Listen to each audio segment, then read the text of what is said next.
Alexa, what day is it? It's Friday, April 20th. Alexa, what time is it? It's 8:38 a.m. Turn on light 1. Hello, Linton here again. And Hi. we're going to be talking about black-footed ferrets. This is a happier story than we've been telling heretofore. It's been doom and gloom, and I'm quite tired of doom and gloom, as you probably are too. And despite our rather morbid, gloomy,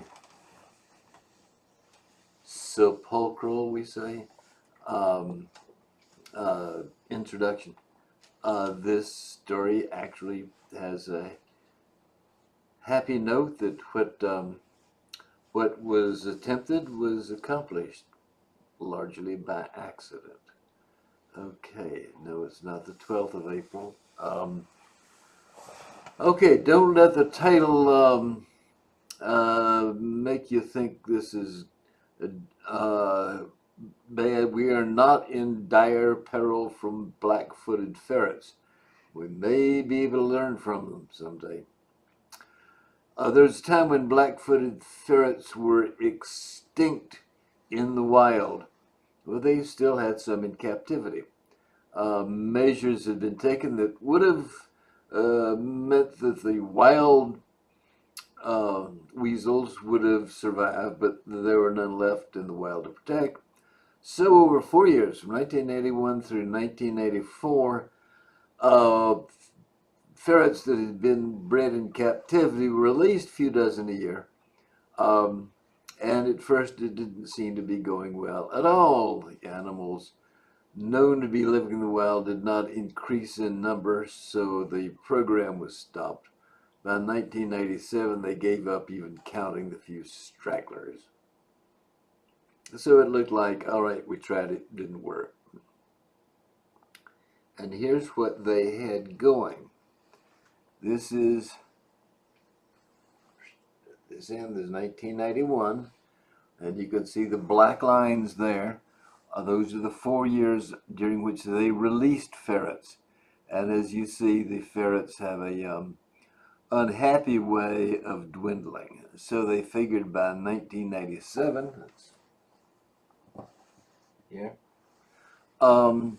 they were all gone. So they didn't come back. Finally, in the year 2000, they came back. Well, there were some ferrets to count. Well, that was good news. And so they continued to count them, did not release any more, no more black lines. And very soon thereafter, they get this rapid growth. Right? Just like that. Okay, success. Hooray, hooray. What's going on? This didn't happen back when they were releasing them, when they expected it to happen. They stopped counting here at the end because the ferrets were beginning to spread out and establish new colonies nearby, and that so just counting the same colony over and over didn't seem to be very promising. But that's a success. Okay, not only were the ferrets reproducing, but the colonies were reproducing.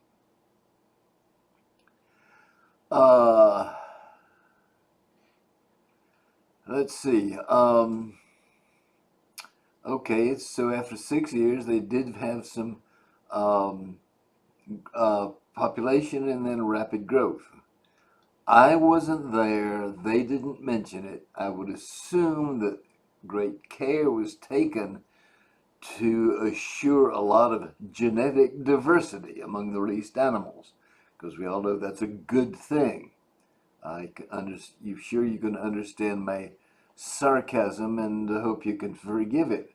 We're finding that diversity can kill, all right? But they had no idea of that, and people still don't understand it. A few days after the study, I watched a program on the collapsing birth rate worldwide. Read all the authors, only one responded. He seemed to think there was no such thing. Hey, you guys just got paid good money to tell us there was a problem, and now you're telling me there isn't a problem. He knew about the black-footed ferrets, or I sent him the, the copy of the graph.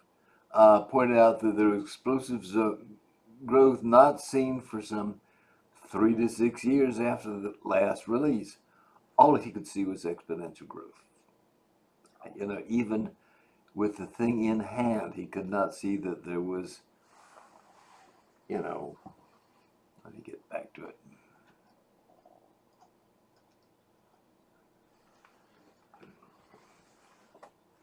All he could see was that. He could not see the delay.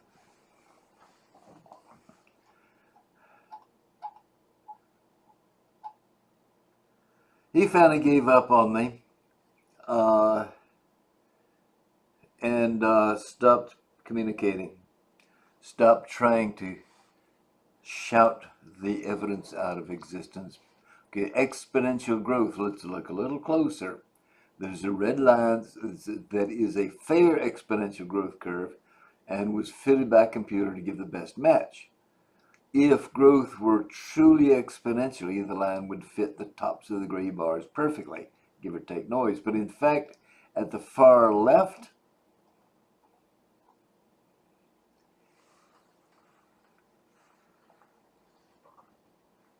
here, the red line matches the tops fairly well. And then as it swoops up, it drops below the tops, and then it goes above the tops again. All right, so it's not perfectly exponential. There is a time in the middle where growth is more rapid than it is at the beginning and end of that curve, right? So no, that's not exponential growth. It's approximately exponential. Here it is again, right? You see that?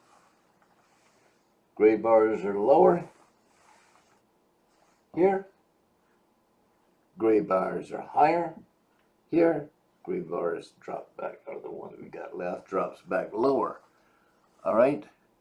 Well, that could be a fluke. That could be a noise. All right, fine. But, you know, they did an honest job of fitting in that exponential growth. Well, so I pulled up a data head on one of my own simulations at a point where the computer was showing exponential growth. And for each generation, calculated the percentage change in population size over the previous generation. And lo and behold, you see that if it were perfectly exponential, and this is a computer simulation, so we only have hunters or plagues coming through. There is some noise, but we have a number of observations. And what we get is growth goes up and growth comes back down again, all within the time span when we're supposed to be getting exponential growth. Okay, so there is another piece of, there's support for the proposition that my computer simulation of the underlying epigenetic process is on the right track. The payoff, the really good news, is in 2006 they noticed that the ferrets, once the size was between 200 and 300 individuals, were breaking up the original colony and moving out to establish new ones. Now, 200 or 300. That sounds like a very reasonable number. So the workers declared a victory, said no need to count them any further or follow any further.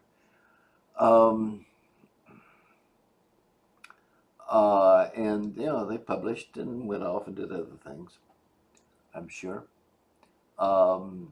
After all, there's a lot of animals out there that need help.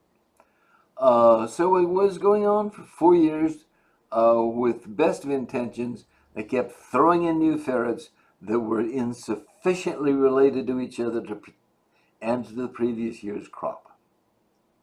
Right? So they've got the genetic diversity. Remember the Sibley curve, right? Right. Low population size, low kinship, high fertility. Kinship population size fall off, fertility falls off as well, tends to level off. All right. So they kept adding more ferrets in and pushing the population, the average kinship, that direction across the Sibley curve. All right. You can go back and look at the Sibley curve. So what they did was they stopped and quit punishing them, left them on their own, and the ferrets are sorted out. No problem with food. They eat prairie dogs, and prairie dogs are not so rare thereabouts, I assume. We don't have any here in Florida. And so what they did is they got together and formed a colony of the right size and the right diversity, which means not very much, and moved themselves this direction along the Sibley curve, and now suddenly their fertility is going great. So left them to themselves, they fixed it. So it can be done. You can take, or the prairie dogs manage to take significant damage from their outbreeding and their diversity, and still they recovered. Now I don't know how to get from here to there in terms of humans. I mean, obviously, got the human population down to the size of that ferret population, and you'd get rapid growth again, but in the meantime, you'd lose all of the treasures of civilization.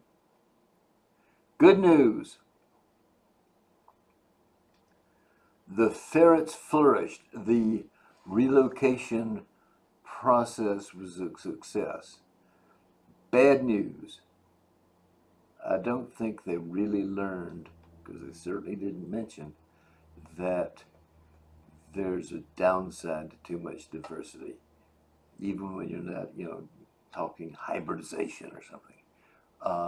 That's the lesson. But yeah, we're gonna get a happy ending. So, Alexa, turn off light 1.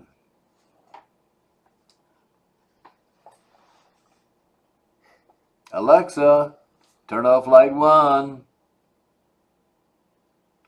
Oh well.